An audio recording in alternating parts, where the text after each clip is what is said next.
जन्म के बाद आखिरी का जो जन्म मिला है वो मनुष्य की देह मिली है, मानव का शरीर मिला है। तो कई लोग कह देते हैं गुरुजी, इनको गुस्सा बहुत आता है। कोई कहता है गुरुजी जब देखो जब ये खाने दौड़ता है। कोई कह देता है गुरुजी जब देखो जब ये कुछ ना कुछ गलत कर देता है, कुछ ना कुछ इनके मन में चलता ही रहता है। उसका कारण क्या है? क्या कारण हो सकता है?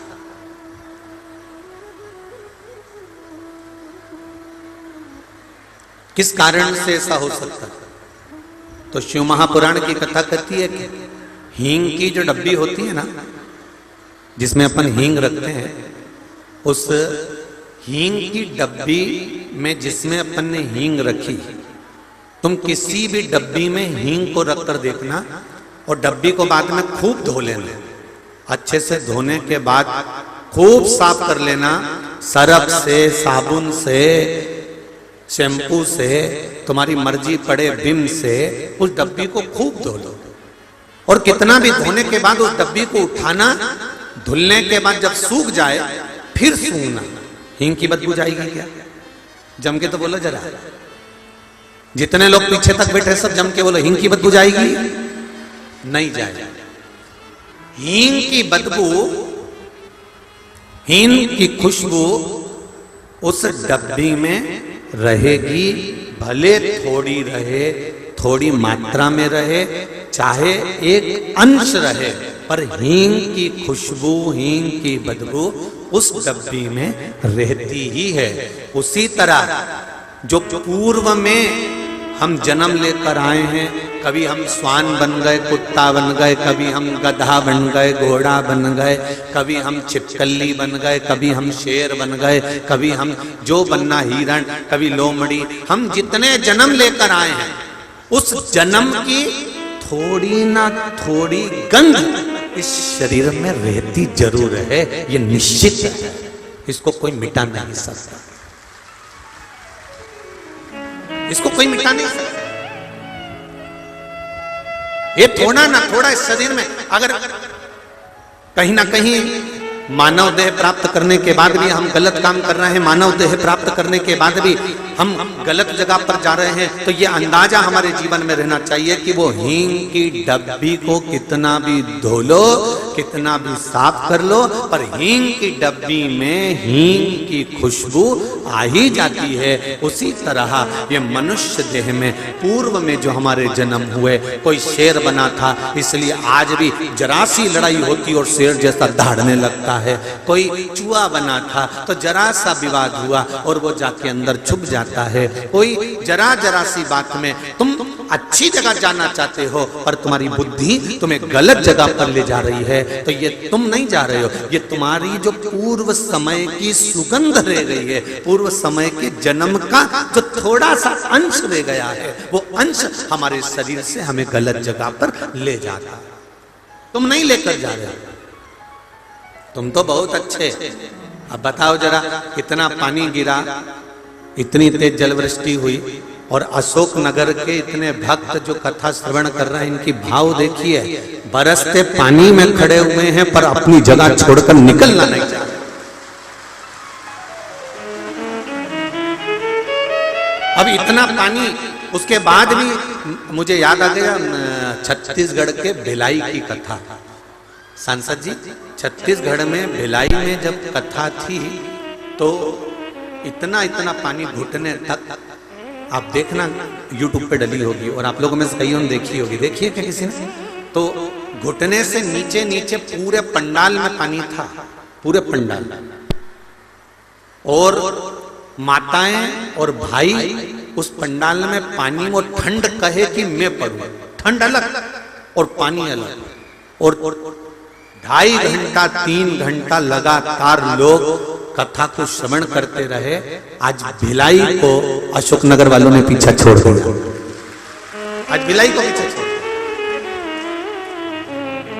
ऊपर से जलवृष्टि, नीचे से पानी, और हृदय से शिव महापुराण की तर्पण शिव कथा को श्रवण करना, ये आपकी अविरल भक्ति है, ये अविरल भक्ति। और यही मेरा देवाधिदेव महादेव आप सभी लोग जो इतने हृदय से इस कथा को सुन रहे हो, ये मेरा विश्वास करता है कि मेरा देव अधिदेव महादेव जब यहां से जाओगे तो झोली भर कर भेजेगा। ये निश्चित है, निश्चित।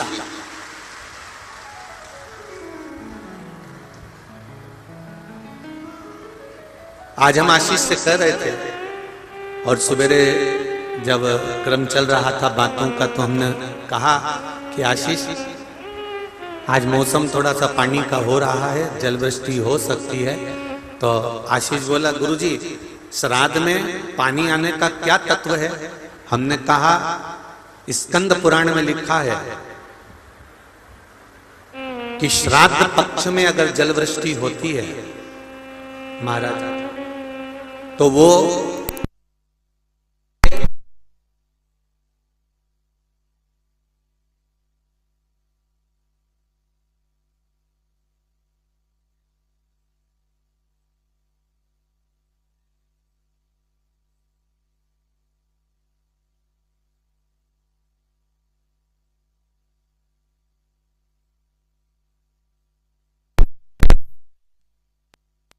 कथा जो आप सुन रहे हो, आपके पूर्वज पांव धोकर आपको तरबतर कर कर धन और दौलत में विदा हो रहे हैं। यही बाबा की कृपा, ये कृपा है शिव, ये उसकी उदाहरण।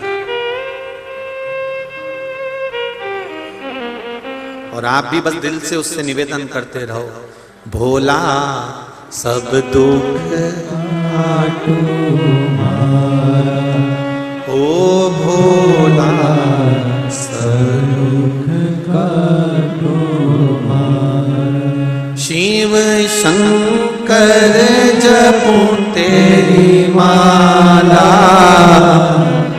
भोले बाबा जपूं तेरी माला, भोला सब दुख काटो मारा, ओ भोला सब दुख काटो मारा। शिव कथा कर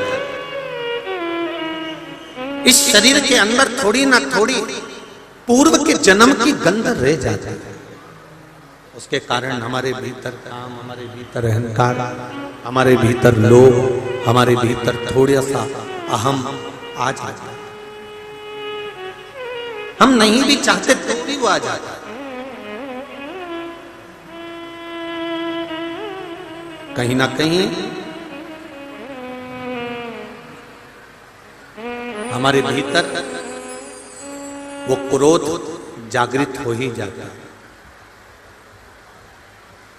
एक बात बहुत अच्छे से ध्यान करना, स्मरण करना, कोई कोई व्यक्ति बहुत अच्छा दिखे, सुन लो आस्था वाले जितने लोग श्रवण कर रहे फेसबुक यूट्यूब पर, और आप भी कई अच्छे दिखेंगे, पर हो सकता है आपके करीब में आकर, आपके नजदीक आकर आपको काटने का, आपको घात पहुंचाने का क्रम कर दे, हो सकता है। कारण शिव पुराण कहती है वो अच्छा है, उसका व्यवहार अच्छा है, उसका नेचर अच्छा है, सब कुछ ठीक है, पर जो पूर्व समय में लोमड़ी बना था, पूर्व समय में वो लोमड़ी बनकर उसने जो चालाकी कर कर कहीं ना कहीं किसी ना किसी रूप में घात पहुंचाया था, वो लोमड़ी का थोड़ा ना थोड़ा अंश हो सकता है उसके शरीर में रह गया, इसलिए वो आपको भी कहीं ना कहीं घात पहुंचा जाता। तो शिव कथा एक बात कहती है,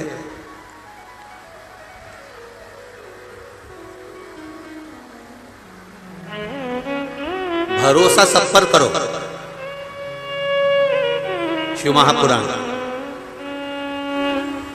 भरोसा सब पर करो, पर शिव पुराण कहती है विश्वास केवल देवाधिदेव महादेव पर करो, विश्वास केवल देवाधिदेव महादेव।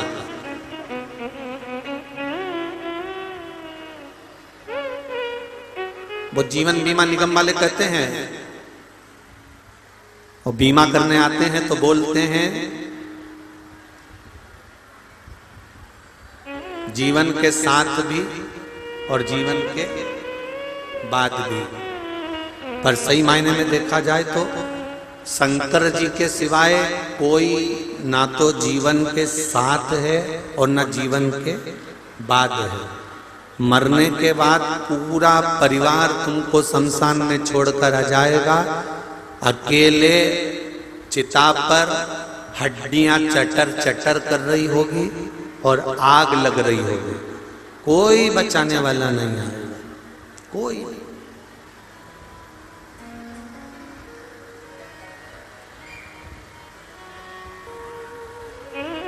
उस समय पर कोई नहीं आने। जैसे तुम्हारे जीवन के साथ में मेरा देव अधिदेव महादेव चल रहा है, तुम्हारे संपूर्ण जीवन के सुख दुख में देव अधिदेव महादेव चल रहा है, वैसे ही तुम्हारे मृत्यु के बाद भी मेरा देव अधिदेव महादेव तुम्हारे साथ में अंत बिंदु तक खड़ा हुआ है। अंत बिंदु।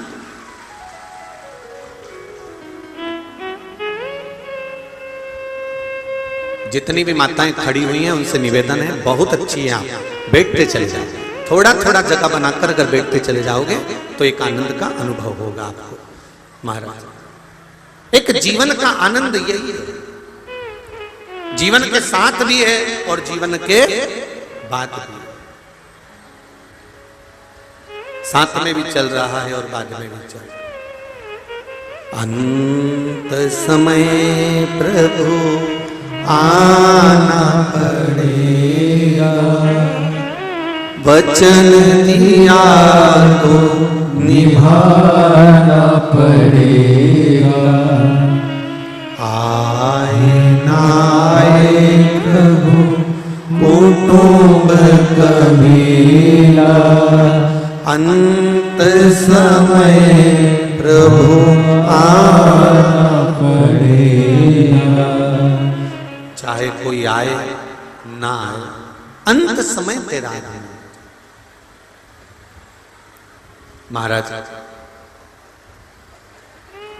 ब्रह्मा जी भगवान विष्णु के पास पहुंचे और भगवान विष्णु ने ब्रह्मदेव को देखा अचानक। आज ब्रह्मा जी आए हैं, कारण क्या है? एकदम अचानक आज ब्रह्मा जी आ कैसे गए, क्यों आए? कहा महाराज, ब्रह्मा जी कह रहे हैं मुझे ये मालूम है कि आप मेरे पिता हैं।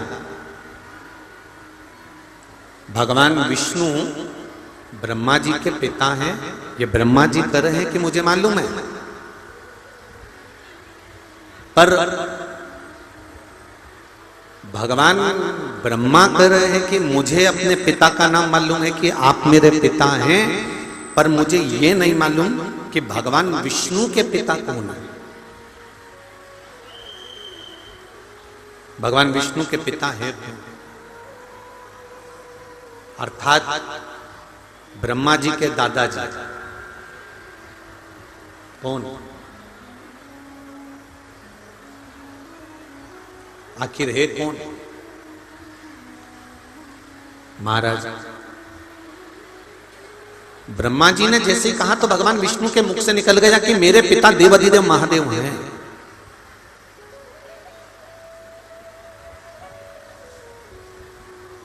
मेरे पिता कोई दूसरे नहीं, देवाधिदेव महादेव मेरे पिता हैं। अगर देवाधिदेव महादेव आपके पिता हैं तो एक बार मैं उनका साक्षीकरण करना चाहता हूं, एक बार मैं उनको अपने सामने देखना चाहता हूं। भगवान विष्णु ने कहा कि भगवान शंकर आपने बुलाया और तुरंत देवाधिदेव महादेव आकर खड़े हो जाएं, तो भगवान विष्णु कहते हैं कि नारायण खुद कह रहे हैं कि मैं विष्णु, मैं नारायण, आप अगर बुलाओगे तो मैं तुम्हारे सामने आकर खड़ा हो जाऊंगा। तुमने राम जी को बुलाया, राम जी आकर खड़े हो जाएंगे। तुमने कृष्ण को बुलाया, भगवान कृष्ण आकर खड़े हो जाएंगे। भगवान विष्णु कहते हैं तुम मुझे बुलाओगे, मैं आकर खड़ा हो जाऊंगा। और भगवान विष्णु कहते हैं कि शंकर भगवान का आगमन, भगवान शिव का प्रवेश, भगवान शंकर का आना कोई इतना सरल नहीं है।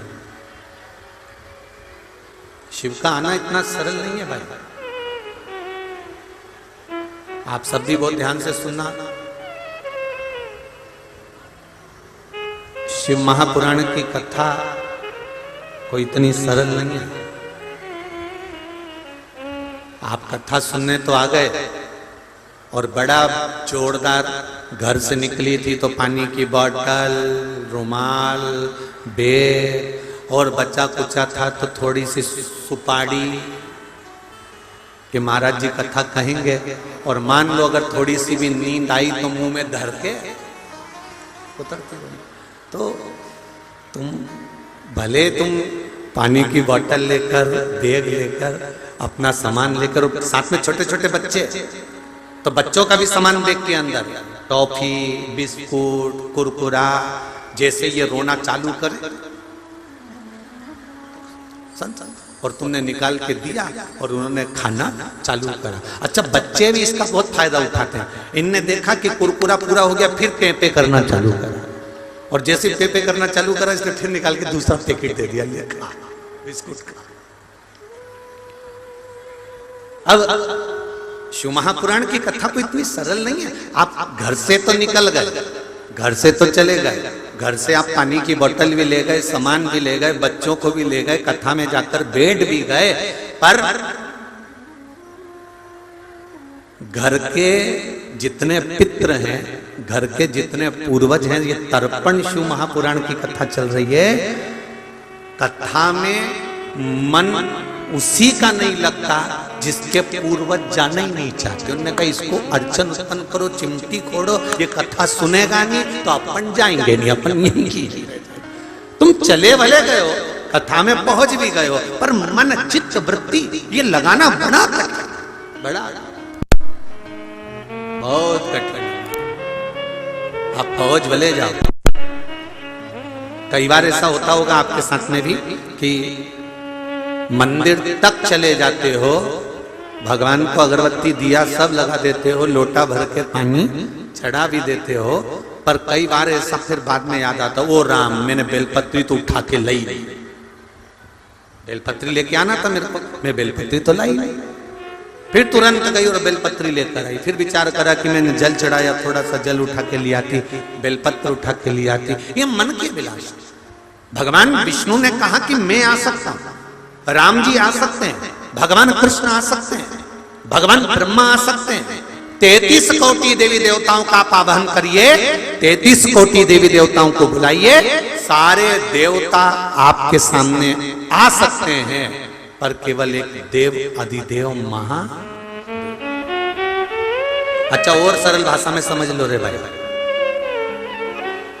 तुम पूरे कॉलोनी में घूम के आओ, पूरे नगर में घूम के आओ, अशोक नगर में घूम के आओ, गुना में घूम के आओ, शिवपुरी घूम के आओ, ग्वालियर घूम के आओ, तुम्हारी मर्जी पड़े सीहोर घूम के आ जाए, तुम्हारा मन पड़े जहां जहां घूम के आओ। जिसके यहाँ भी जाओगे तो मालूम पड़ेगा इनके शरीर में पितर देवता आते, कोई कहेगा इनके शरीर में देवी जी आती, कोई कहेगा इनके शरीर में भेरू जी आता, कोई कहे इनके शरीर में ये आता। पर तुमने कभी सुना कि किसी के शरीर में महादेव आता? अरे बोलो तो जम के, सुना कहीं? नहीं।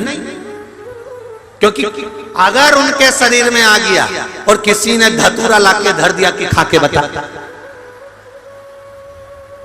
नहीं अभी तो कह रहा था कि मुझे महादेव आया, और महादेव आया तो किसी ने धतूरा लाके रख दिया, ले खा। और एक साथ 12-15 धतूरे, उसने कहा मेरे को महादेव आया, और इन्होंने लिया और 12-15 धतूरे लाके रख दिया कि खा। और मालूम पड़े एक ही धतूरा खाया, चक्कर खाईने नीचे गिर गया, सारा महादेव बाहर निकल गया। तो सब आ सकते हैं, पर महादेव जम के बोलो जरा, नहीं आ सकते, बहुत कठिन है।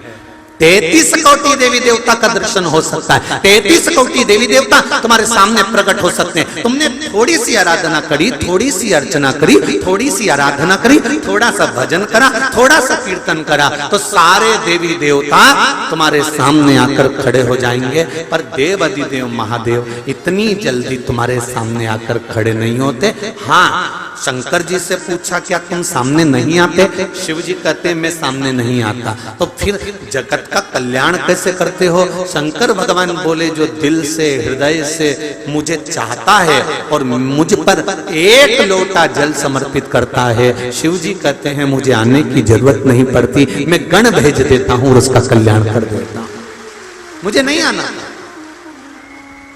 मैं क्यों आऊं? किस लिए? महाराज सत्यम शिवम, जम के बोलो, सुंदरम। सत्य जीवन में आया तो शिव मिल गया, शिव मिला तो जीवन में सुंदरता बढ़ गई अपने आप, कोई को बढ़ाने की जरूरत नहीं, अपने आप बढ़ गई। केवल सत्य जीवन में आया।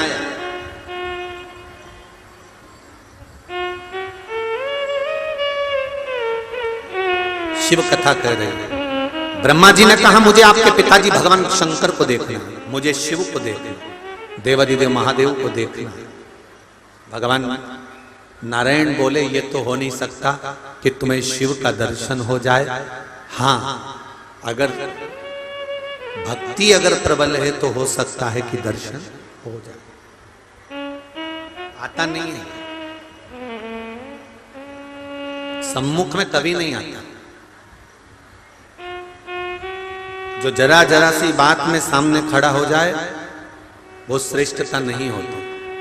बहुत ध्यान देना, आपने किसी की बेटी की शादी कराई, उसके यहां पर धन नहीं है, बेटी के यहां पर कुछ भी नहीं, कुछ भी नहीं, आपने शादी करा दी, बेटी अच्छी जगह ब्याह कर कर चली गई और तुम बात बात में उसके पास जाकर बोलो मैंने तेरी बेटी की शादी कराई, मैंने तेरी बेटी की शादी कराई, तो जो कहता है ना मैंने तेरी बेटी की शादी कराई, उसका मान घट जाता है। हाँ, पीछे रहकर अगर बेटी के लिए कुछ कर दिया तो एक आनंद का विषय है, पर सामने आकर बार बार बोल दिया तो उसमें श्रेष्ठता नहीं है।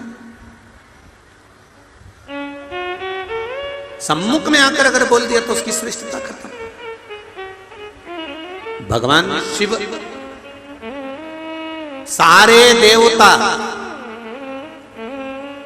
जितने भी देवी देवता वो देते हैं तो पल्लू झाड़ कर देते हैं, पर जब मेरा महादेव देता है तो छप्पर फाड़ कर देते हैं। उसके देने का तरीका ही अलग है। अड़भंगा अलमस्त अपने आनंद के साथ में निवास करने वाला बैठा हुआ है अपनी मस्ती में, उसे कोई मतलब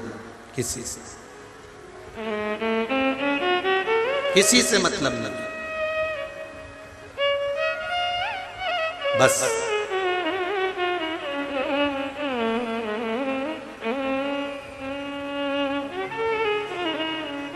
आपकी जो भक्ति है, आपका जो स्मरण है, आपका जो मंत्र जाप है, आपका जो नाम जाप है, उससे जो मिलता है मेरा शिव इतना दे देता है कि आपको किसी के आगे हाथ फैलाना नहीं पड़ता। अभी सालासर जी में कथा थी तो एक बात कही थी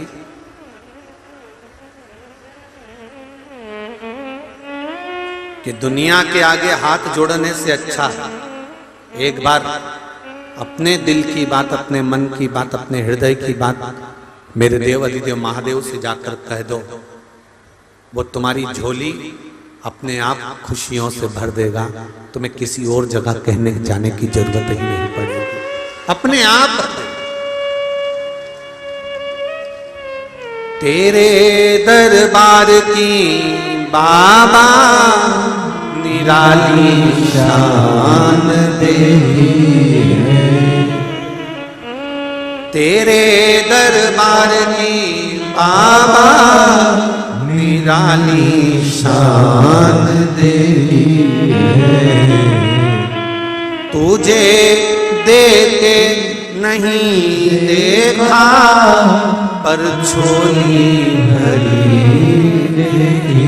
है। एक पत्र आया है, ध्यान दें इस पत्र पर।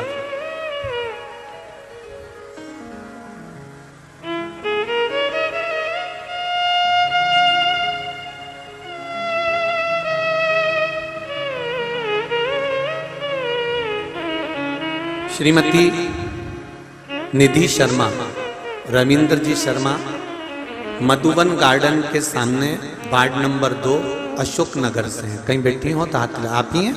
दोनों हाथ हिला दो एक बार। हर हर महादेव। गुरुदेव, मैं एक लोटे जल का क्या बखान करूं, क्या वर्णन करूं गुरुदेव। मेरा 12 साल पहले गाड़ी में एक्सीडेंट हो गया था, जिससे मेरे ब्रेन, दिमाग में इन्फेक्शन आ गया और ब्लड दिमाग में जम गया, सिर में जम गया। 12 साल से डॉक्टर ने कहा था कि तुम्हारी गोली दवाई जीवन भर चलेगी। 12 साल से गोलियां दवाइयां खा रही थी, जो बहुत महंगी थी, जिससे मैं बहुत दुखी थी। गुरुदेव जी, जनवरी 2022 में आपकी मुखारविंद से श्री शिव महापुराण की कथा सुनी। कौन से महीने में सुनी है? जनवरी 2022 में।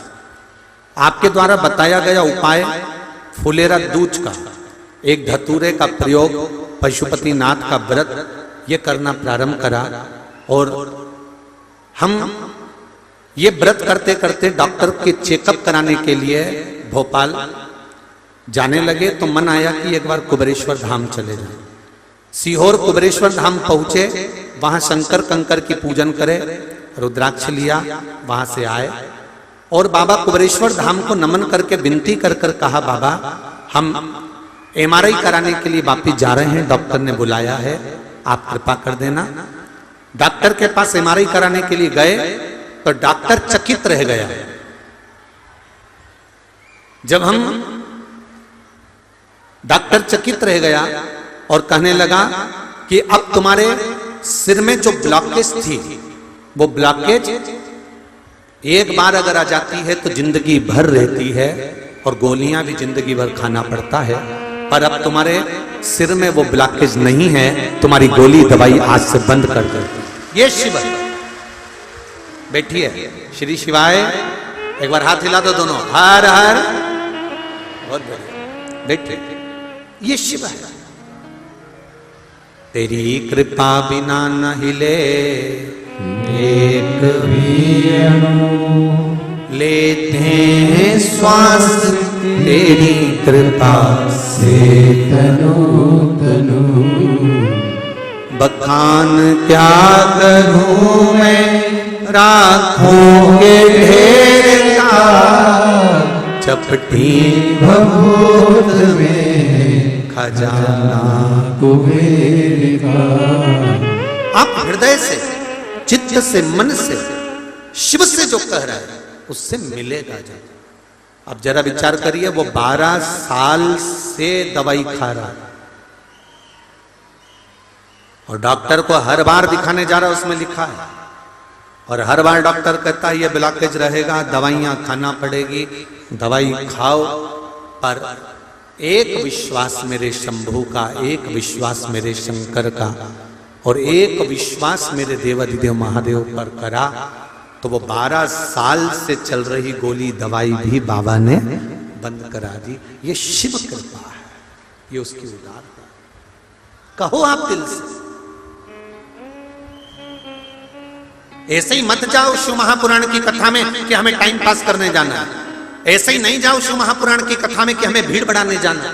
ऐसे ही मत जाओ शिव महापुराण की कथा में कि हमें कहीं किसी ने बुलाया होगा तो हमें जाना। नहीं, शिव महापुराण की कथा में, इस मंडी प्रांगण में आप अगर पांव रखे हो और शिव महापुराण की कथा, भले पानी गिर रहा, जल वृष्टि हो रही, धूप पड़ रही, गर्मी पड़ रही, ठंड पड़ रही, पर आपने दिल लगाकर अगर शिव महापुराण की कथा को सुना है तो केवल कथा नहीं है, शंकर भगवान तो कुबेर का भंडार लुटाने के लिए बैठता है। वो लुटा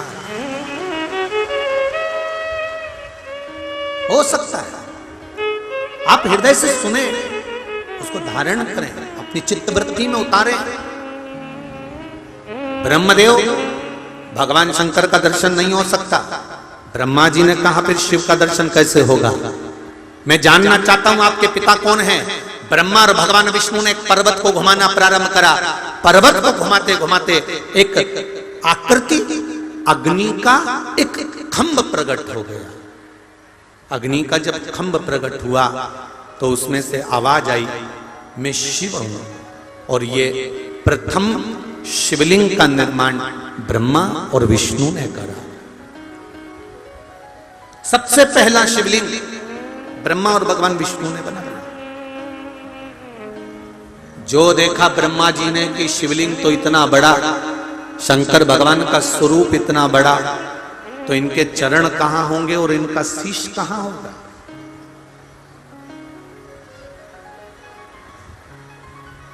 कहां चरण, कहां शीश?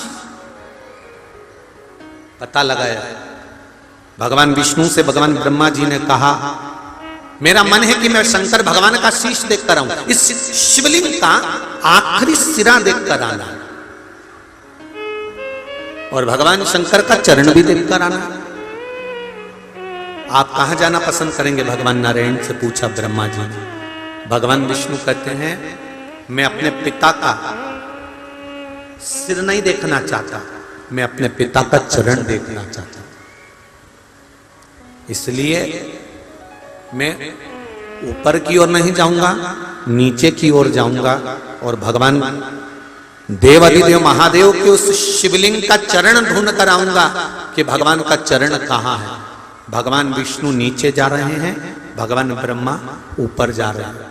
चलते चलते चलते चलते चलते चलते भगवान विष्णु जो नीचे गए थे उनको भगवान का चरण नहीं मिला, वो वापिस आकर खड़े हो गए। पर ब्रह्मा जी तो चढ़ते चले गए, और ऊपर और ऊपर और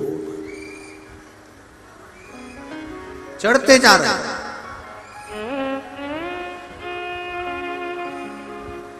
बहुत ऊपर ब्रह्मा जी पहुंच गए, पर ब्रह्मा जी को भगवान शंकर के शिवलिंग का सिर नहीं मिला, सिरा नहीं मिला, आखिरी छोर नहीं मिला। ब्रह्मा जी ने विचार करा और भगवान विष्णु को चरण मिल गए होंगे और मुझे सिर नहीं मिला, मेरी हंसी उड़ जाएगी। ऐसे दुनिया में कई लोग हैं, मन करता है एक लोटा जल शिव जी को चढ़ाया। कई माताएं ऐसी हैं जिनका मन करता है कि मैंने सीहोर वाले महाराज के मुंह से सुना एक लोटा जल चढ़ा देना चाहिए शंकर भगवान को। मन करता है जाने का, पर कई बार मन में संकोच उत्पन्न हो जाता है। पड़ोसन देखेगी तो कहेगी बताओ ये भी पगली हो गई, ये भी चल दी शिव मंदिर, ये भी बावरी हो गई। नहीं, शंकर के मंदिर जाने में, शिव के द्वार जाने में, शंकर भगवान को एक लोटा जल चढ़ाने में हमें शर्म महसूस नहीं होना चाहिए, हमें गौरव महसूस होना चाहिए कि हम सनातन धर्म से जुड़े। हमें यह गौरव महसूस होना चाहिए कि हम सनातन धर्म से जुड़े हुए हैं। जब चाट वाले के ठेले पर खड़े होकर जो पल्लू तुम्हारा यहां रहता है वो यहां धरकर गोलगप्पा खाने में शर्म नहीं आए, बफेट में गुलाब जामुन निपटाने में शर्म नहीं आए, और तो और सारी दुनिया में जरा सी कोई कुछ कह दे तो झगड़ा करने में शर्म नहीं आए, तो मेरे देवाधिदेव महादेव को एक लोटा जल चढ़ाने में काहे की शर्म आना? सारी समस्या का हल जम के बोलो जरा, एक लोटा जल। फिर क्या शर्म?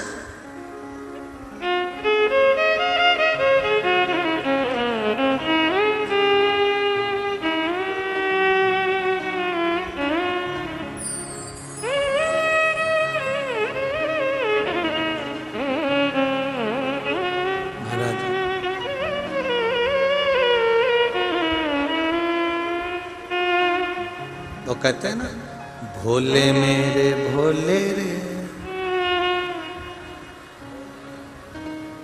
एक लोटा जल मेरा भूल नहीं जाना रे। महाराज, एक लोटा जल जो हमने शिव को समर्पित करा है, वो भले किसी भी भाव से करा, किसी भी भाव से, उसका फल मिलता जरूर है। आप में से कितने लोग हैं जो भगवान शंकर के मंदिर में एक लोटा जल चढ़ाने जाते हैं? हाथ उठाओ। सब जाते हो? रखिए रखिए। हर हर, बहुत बढ़िया, जाना चाहिए। और बिना संकोच के, बिना शर्म के, बिना संकोच और बिना शर्म के। और फिर कह रहे हैं, जिस मंदिर में कोई नहीं जाए उस मंदिर में तुम जाओ। ये मत इंतजार करना कि पंडित जी झाड़ू लगाएंगे कि पंडित जी मंदिर को साफ करेंगे। आप दिल से